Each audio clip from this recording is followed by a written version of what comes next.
경영학을 알아보는 시간, 기업의 사회적 책임과 지속 가능성. 자, 세 번째 시간입니다. 자, 기업의 사회적 책임을 분야별로 한번 알아보죠. 우선 첫 번째, 기업 자선을 들 수 있겠죠. 이건 이제 기업체에서 모든 종류의 어떤 비영리 단체에 대한 기부, 이런 것들을 이제 포함하는 그런 개념일 겁니다. 그래서 이제 포브스에 따르면 세계에서 가장 큰 250개 회사가 자선 활동에 매년 260억 달러를 기부한다라고 합니다. 자, 두 번째는 이제 기업의 사회적 솔선수범이죠. 그래서 기업 경쟁력과 관련 있는 범위 내에서 이제 자선 사업을 전개하는 거죠. 그러니까 자기가 가지고 있는 경쟁력을 잘 활용을 하는 겁니다. 그러니까 예를 들어서 3대 글로벌 물류 회사가 있습니다. 에자일, UPS, 머스크. 근데 이런 회사들은 만약에 여러 나라에서 대규모의 자연재해가 발생했다. 그러면 이제 본인들이 가지고 있는 자원들이 있죠. 그래서 항공, 창고, 운송, 보고, 통신 이런 분야에서 솔선수범하면서 자선 사업을 전개하는 이런 형태로 좀 지원하는 측면들이 좀 있고요. 그리고 이제 기업 스스로가 책임감을 가지고 사회 내에서 책임감 있게 행동하는 것과 관련된 모든 것. 이게 이제 기업의 책임으로 볼 수 있을 겁니다. 뭐 예를 들어서 직원을 공정하고 그리고 윤리적으로 대우하는 이런 부분들을 생각해 볼 수 있을 것 같고요.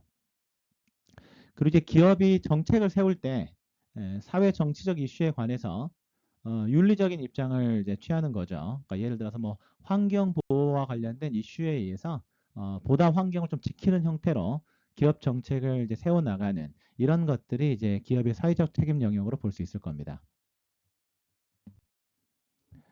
기업의 사회적 책임 중에는 고객에 대한 책임도 있죠. 케네디 대통령에 따르면 소비자들은 4대 권리가 있는데요. 안전할 권리, 정보를 제공받을 권리, 선택할 권리, 의사를 반영할 권리가 있습니다. 그런데 연구 결과에 따르면 다른 모든 조건이 같을 경우에 소비자는 사회적으로 정직한 기업에 더 우호적인 견해를 형성한다라고 합니다.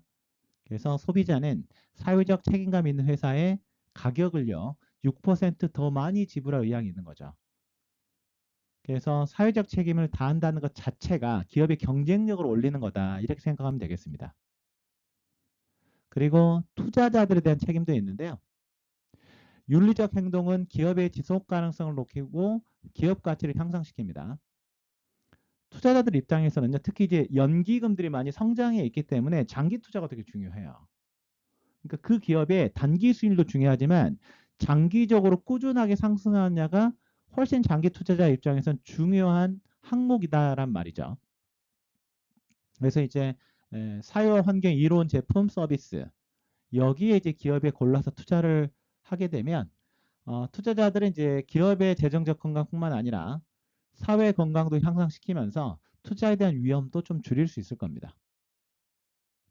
자, 그리고 일단 이제 직원에 대한 책임이 있는 거죠.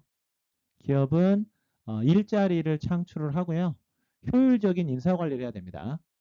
그래서 직원의 만족도가 높은 기업이 경쟁사에 비해서 10년 이상 기간 동안 내보다 빨리 이제 성장을 하게 되는 것이고 더 많은 일자리도 창출을 하는 것이죠. 사실은 이제 미국의 경우에는요, 종업원의 부정행위로 인해서 미국 기업 연간 수익의 약 5% 정도가 비용으로 빠진다라고 하고 모든 기업 실패 원인 중에 30%가 종업원의 부정행위 때문에 발생한다라고 하거든요. 따라서 어떻게 보면 이제 미국 기업들의 성과 차이는 기업의 직원들에 대한 약속 이행, 배려 여기에서 비롯된 거다. 이렇게 보시면 되겠습니다. 임금과 복지 혜택이 이제 이중률에 미치는 이런 이제 사례들을 살펴보면요. 창고형 소매업체 코스트코가 있죠. 직원에게 제공하는 임금과 복지 혜택이 동종 업계에서 이제 최고라고 하는데요. 심지어 이제 파트타임 근무자도 의료보험 혜택을 받는다고 합니다. 그래서 이제 늘어난 어떤 그 복지 혜택으로 인해서 코스트코의 종업원 이직률이 동종업계 평균의 3분의 1 이하로 이제 줄어들었다라고 하는데요. 한번 생각해 봐야 될 게 코스트코가 이렇게 직원을 유지하는 데 성공한 이유가 과연 무엇인지 한번 고민해 보시면 좋을 것 같습니다. 자, 지속적으로 이렇게 기업의 사회적 책임에 대해서 알아보고 있는데요. 사회와 환경에 대한 책임도 있죠.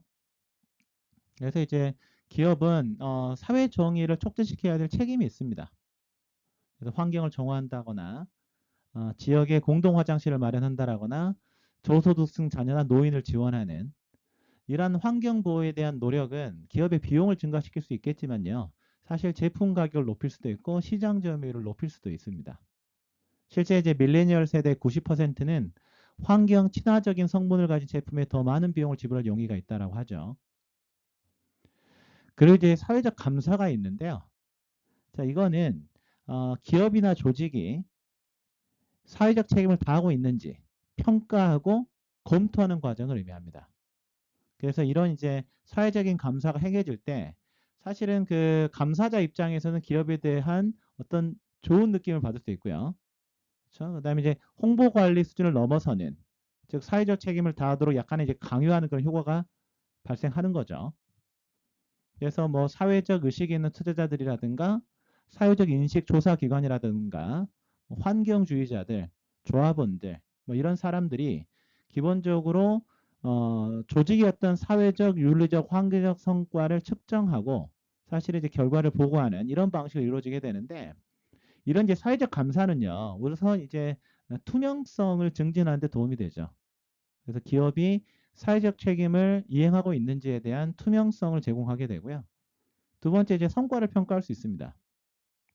사회적, 윤리적, 환경적 목표에 대한 기업의 성과가 어느 정도 나타나 있는지를 볼 수가 있고, 그리고 이제 이해관계자들이 참여하기 때문에 이해관계자의 의견과 기대가 반영이 될 수 있겠죠. 소통이 강화될 수 있을 겁니다. 그리고 이러한 감사를 통해 가지고 지속 가능성이 개선될 수 있겠죠. 그래서 지속 가능한 발전을 위한 어떤 기업의 전략, 실천 이런 것들을 개선하는 데 도움을 줄 겁니다.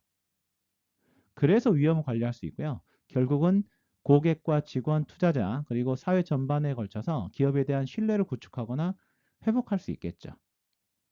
이러한 부분들이 바로 기업의 사회적 책임으로 볼 수 있다. 이렇게 보시면 되겠습니다. 국제윤리와 사회적 책임에 대해서 알아보면요. 일단 기업은 국제적 공급자들이 인권과 환경 기준에 맞는 그런 제품을 공급하도록 요구합니다. 켈빈 클라인이나 타미 힐 피거와 같은 브랜드를 가지고 있는 의류 제조업체 PVH의 경우에는요. 자사의 윤리, 환경, 인권 규범을 위반하는 공급자의 제품은 취소합니다. 그리고 이제 다우케미컬은 그 공급자가요. 개별 국가의 현지법보다 미국의 오염과 안전에 관한 법을 지킬 것을 기대합니다. 미국 법이 훨씬 더 정교할 거니까요. 맥도날드는 자연 환경을 훼손하는 공급자에 대한 금지 규정을 문서화시켜 놓고 있죠. 자, 그러면 허쉬의 무관용 위반 사항에 대해서 한번 사례를 들어보도록 하겠습니다. 허쉬의 공급업체 행동 강령이에요. 그래서 허쉬 프로그램에서 무관용 위반 사항으로 간주되는 미준수 사항은 다음과 같습니다. 공급자들에게 이런 걸 요구를 하는 거죠. 일단 아동 노동입니다.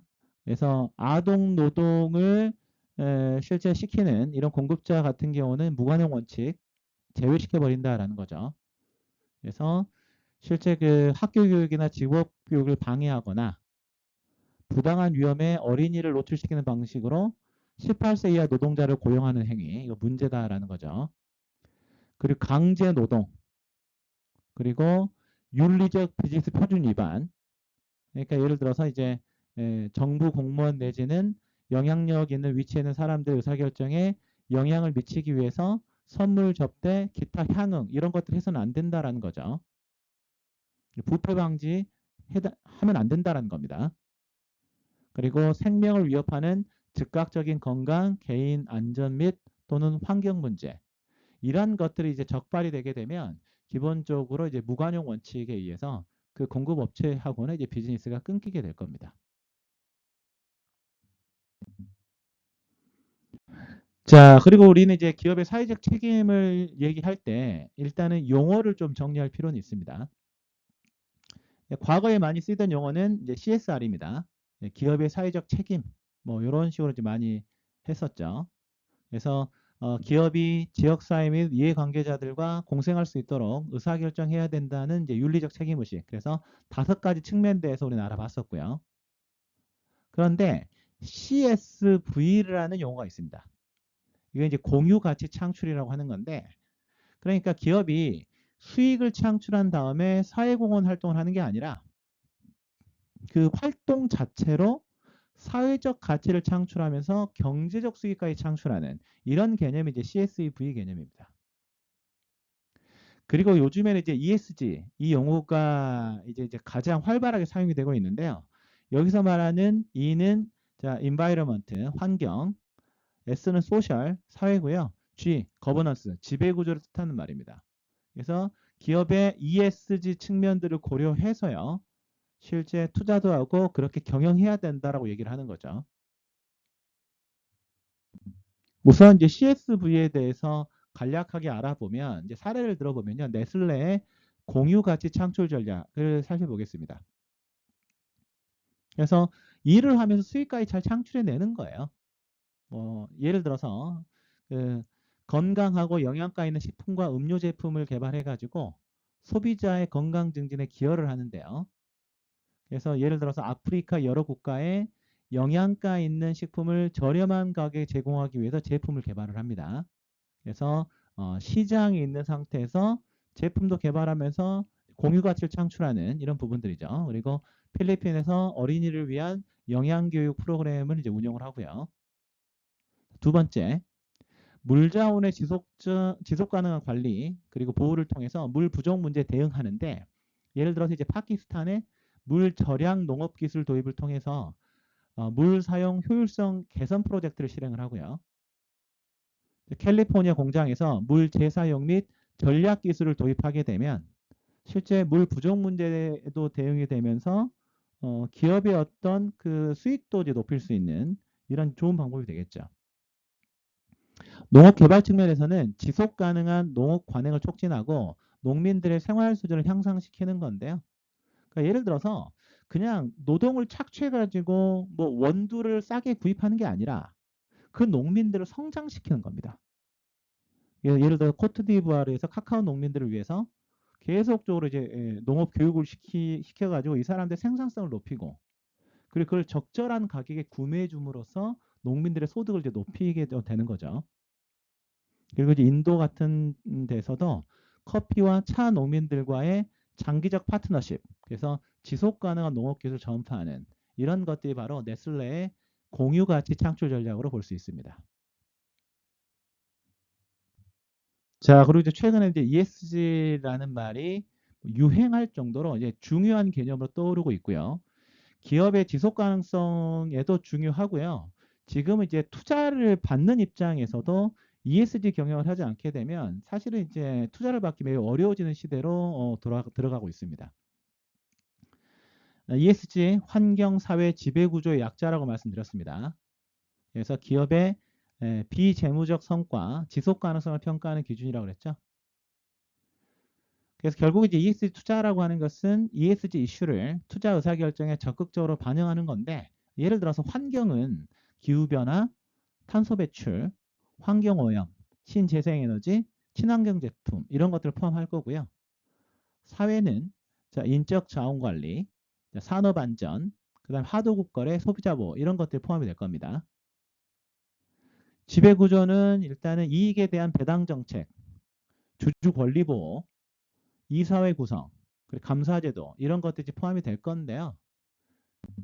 자, 그러면 ESG 경영의 사례로 인터페이스를 한번 살펴보도록 하겠습니다. 자, 인터페이스는 어떤 회사냐면요. 자, 기업용 카펫을 만드는 회사예요. 그래서 이제 친환경 이렇게 카펫을 만드는 형태로 이제 전환하면서 ESG 경영을 하게 되는데요. 그러니까 원래는 이제 친환경 제품이 아니었는데 그 대표가 갑자기 우리 미션 제로, 우리 좀 친환경 제품을 사용해야 되겠다라고 깨달음을 얻었다라고 하는 거죠. 그래서 인터페이스 미션 제로라는 이제 비전을 세웁니다. 그래서 이제 예를 들어서 이제 본사로 재활용 카펫을 이제 운송을 하는데요. 그래서 트레일러를 활용을 하고 이제 카펫 보관용 파트너망을 구성을 해가지고요. 카펫 재활용 기술을 활용을 해가지고 낡은 카펫 타일을 비닐로 분해한 다음에 카펫 안감으로 이제 재사용하는 거죠. 이런 식으로 이제 카펫을 재활용하는 기술을 사용하다 보니까 사실은 화석 연료 사용량이 45% 감소했고요. 물 사용량이 기존의 3분의 1로 줄었습니다. 예전엔 매립을 했어야 될 것을 재사용하다 보니까 매립비 사용이 80% 감소했죠. 이러면서 매출이 49% 증가한 겁니다. 자, 그러면서 이제 지속적으로 이제 사업은 성장해 가는, 우리가 이제 어떤 사업이나 어떤 기업이 성장해 가는지는 기본적으로 그 주가를 활용하면 되는데요. 최근 네, 보게 되면은 이제 안정적으로 주가가 좀 상승하는 이런 측면들을 좀 보여주고 있습니다. ESG 활동이 주가를 뭐 크게 부양한다? 여기에 대한 인과관계는 없을 수가 있겠지만 적어도 그 기업의 지속 가능성은 높여주지 않았을까요? 이런 것들을 좀 생각해 보면 좋겠다 이거죠. 반대로 반대로 이제 기업이 ESG 경영을 하지 않게 되면 언제라도 이제 큰 폭의 손해를 보게 될 겁니다. 독일의 이제 유명한 자동차 회사 중에 폭스바겐이 있죠. 폭스바겐이 2015년 3월 달에요. 주가가 247유로였는데 뭐 거의 한 6개월 만에 주가가 3분의 1토 가까이 났던 적이 있어요. 이때 폭스바겐에 무슨 일이 있었을까요? 네, 폭스바겐 디젤 게이트가 터졌죠. 그러니까 이제 배기가스량을 조작을 한 거죠. 네, 디젤 저감 장치를 속였다는 그 스캔들이 터지면서 소비자들이 이제 분노했고요. 그리고 이제 자산 운용사들이 이런 경우에는요, 비윤리적인 기업에 대해서는 이제 투자금을 회수하는 경우들이 많이 생깁니다. 그래서 아무리 좋아 보이는 회사라고 하더라도요, 이렇게 ESG 경영을 하지 않게 되면 기업의 지속 가능성에는 언제든지 문제가 생길 수도 있다. 이렇게 보시면 되겠죠. 자, 말씀드렸지만 투자를 하는 입장에서는 기업의 지속 가능성이 매우 중요합니다. 왜냐하면 이제 장기 투자가 돼야 되기 때문에 그런 거죠. 그러니까 예를 들어서 우리가 국민연금을 운용하는 투자 책임자라고 가정해 볼게요. 그럼 어떤 기업에 투자를 해야 되겠습니까? 당연히 장기 생존하면서 우상향하는 기업을 투자해야 되지 않을까요? 현재 트렌드는 ESG 경영을 하는 회사들이겠죠.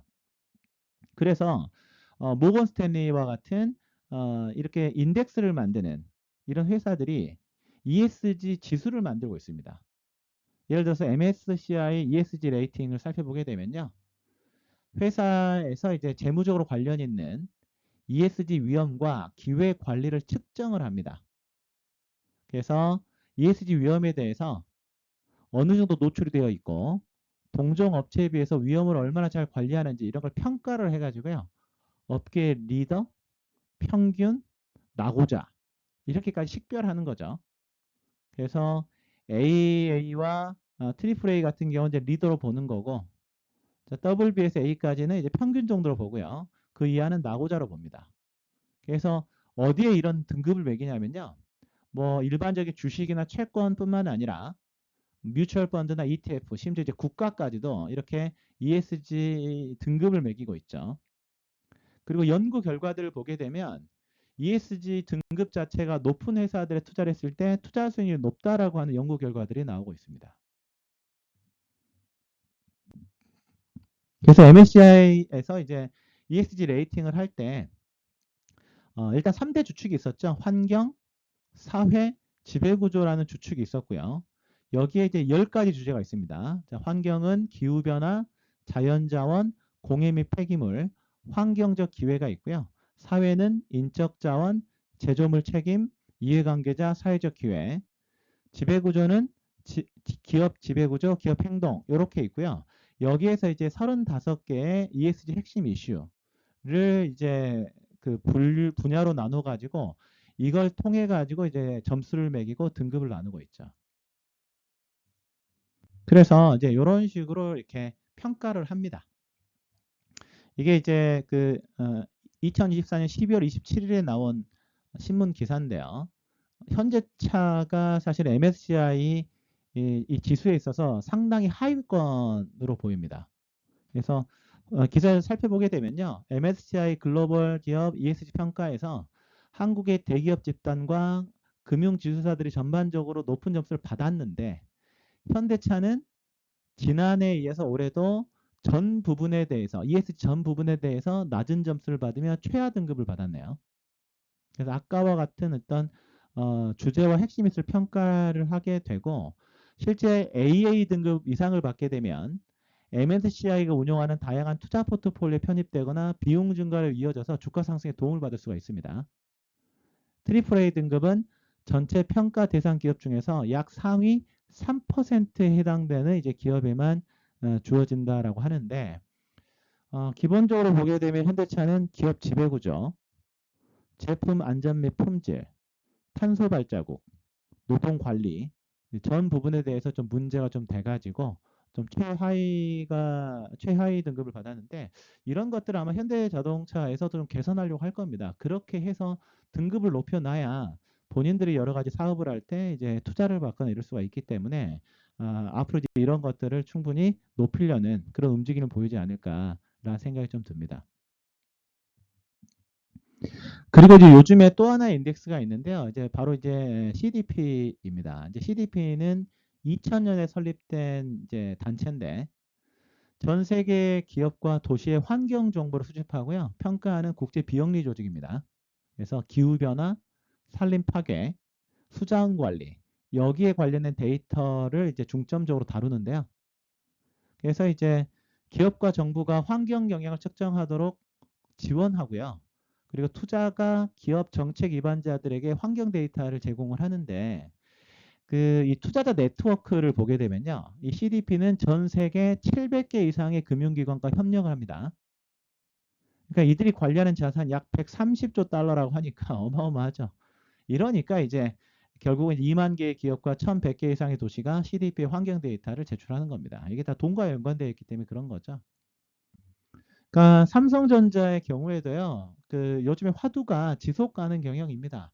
그래서 삼성전자 지속 가능 경영을 검색해 보게 되면 이런 홈페이지가 나오게 되는데요. 보면 이제 삼성전자가 지속 가능하게 사업장을 운영하는 방법에서 사업장 폐기물 관리, 그래서 이제 자원 순환을 확대하고 있다 이렇게 좀 나와 있고요. 그리고 수자원을 보호하고 대기 오염을 최소화하고 있다라고 되어 있죠. 그리고 화학 물질도 잘 관리를 하고 있습니다. 자, 이러다 보니까요. 실제 이제 CDP 홈페이지에 들어가 보게 되면 각 기업들에 대한 여러 가지 등급이 매겨져 있습니다. 그래서 보게 되면 이제 물과 관련된 부분들은 이제 B등급인데 기후와 관련된 부분들은 삼성전자가 A-의 어떤 등급을 가지고 있는 것을 확인할 수 있다. 사실 현대차도요. MSCI 인덱스는 좋지 않은데 CDP 등급은 상당히 좋습니다. A거든요. 그래서 요즘에 이제 구글 금융과 같은 이런 이제 사이트에 들어가서 주가만 검색해 보더라도요. 삼성전자의 주가를 보여주는 건데 여기 보면 CDP 기후변화 점수 이렇게 또 이런 식으로 기록이 되어 있는 게 보여지죠. 그래서 이제 투자에 있어서 이런 ESG 경영을 지킨다는 것 자체는 이제 필수 불가결한 요소가 되고 있다. 이렇게 보시면 되겠죠. 세계 최대의 자산운용사라고 할 수 있는 이제 블랙록 같은 경우도요. 기본적으로 이러한 투자 원칙을 가지고 있습니다. 첫 번째는 이제 고객의 장기 투자 목표를 달성한다라는 거죠. 워낙 연기금 고객들이 많습니다. 장기 투자 목표를 달성하려면 뭐가 필요합니까? 기업의 지속 가능성이 중요하다. 그러려면 기후 통합 포트폴리오 이래야 장기 위험 조정 수익률이 높더라 이겁니다. 그래서 이제 블랙록 같은 경우는 2020년도부터 지속 가능성 포트폴리오를 구축하고요. 그러한 투자에 대한 접근성을 향상하고 스튜어드십 관련 지속 가능성을 강화하고 있습니다. 그래서 이제 투자 포트폴리오 ESG를 통합 운영하고 있는데 그래서 이제 블랙록에서 운영하는 액티브 전략이나 자문 전략에 대해서 ESG 통합 운영을 적용하고 있고요. 그리고 이제 화석 연료를 통해서 매출이 25% 이상 발생하는 기업이 있다면 이제 투자를 완전히 회수합니다. 꾸준하게 ESG ETF 상품군을 확장해 가고 있고요. 그래서 이제 가장 높은 ESG 평가 등을 받은 기업에 우선적으로 투자를 하고 그리고 ESG 기반의 주주 의견권을 행사하고 있습니다. 그래서 기업의 인게이지먼트 활동, 즉 투자자가 투자한 기업과 소통하면서 ESG 성과를 달성하도록 유도하는 행동을 의미합니다. 이 비율이 늘어나고 있고요. 그렇죠? 이사회에 진출해가지고 적극적으로 의사표현을 하고 있죠. 그리고 공공정책 논의에 적극적으로 참여하고 있습니다. 이런 것들을 확대를 해가지고요. 2024년도에 기후와 탈탄소화를 위한 스튜어드십 가이드라인을 이제 발표를 했죠. 그래서 이제 주주 제안을 하는 거죠. 블랙록은 주주로서 투자 기업의 탈탄소 전환 전력과 관련된 제안을 할 때 그 제안이 회사의 목표와 일치하는지 여부를 고려해서 평가하고요. 이사회와 경영진의 어떤 보상 차원에서 자, 경영진 보상 구조에 온실가스 배출 감소 목표를 포함하도록 권장을 하는 겁니다. 그리고 이제 감사와 재무보고 관점에서 기후 관련 리스크를 재무보고서에 반영하고요. 필요한 경우에 이러한 리스크를 설명하도록 기업에 요구하고, 그리고 이제 만약에 M&A가 된다면 기업의 기후 전략에 큰 영향을 미칠 수 있는 M&A 거래에 대해서는 자, 기후 관련 요소를 고려해서 평가합니다. 그리고 이제 기타 지속 가능한 관련 리스크에 대해서도 사실은 그걸 관리하기 위해서 기업과의 협력을 강화하는 건데, 이런 기준으로 해서 이제 투자가 이루어지게 될 겁니다. 그래서 이제 그 블랙록 같은 데서는 이런 그 ETF들을 많이 출시를 합니다. 그래서 이제 이건 ESGU라는 티커를 가지고 있는 ETF인데요. 자, 그러니까는 ESG 원칙을 투자에 통합한 상장지수 펀드라고 보면 되겠죠. 그래서 ETF는 ESG 점수가 높은 기업들로 이제 종목들 구성이 되어 있기 때문에 투자자들에게 ESG 점수가 높은 기업들에 투자 기회를 제공하고 탄소 배출량을 줄이는 데 기여하는 것을 목표로 하는데요. 같은 경우 보니까 인덱스 대비 평균 15% 높은 ESG 점수를 달성하고 있었고, 인덱스 대비 평균 42% 낮은 가중 평균 탄소 배출 강도를 기록하고 있었습니다. 이거 보니까 뭐 저도 좀 투자하고 싶더라고요. 그래서 ESGU에 대한 어떤 주가 추이를 살펴보니까요. 최근 5년 동안 58포인트 정도가 올랐는데, 이건 뭐 최근 5년간 80.31% 성장한 거니까 안정적으로 좀 상향하고 있는 이러한 어떤 추이를 보여준다. 이렇게 보시면 되겠습니다. 자, 기업 입장에서는 ESG 경영을 하고요. 그리고 투자자 입장에서는 그러한 기업의 장기 투자함으로 인해서 안정적인 수익도 올리고 일석이조가 아닌가 싶습니다. 자, 세 번째 영상을 마무리하면서요. 다음에 대한 부분들을 한번 생각해 보면 좋을 것 같습니다.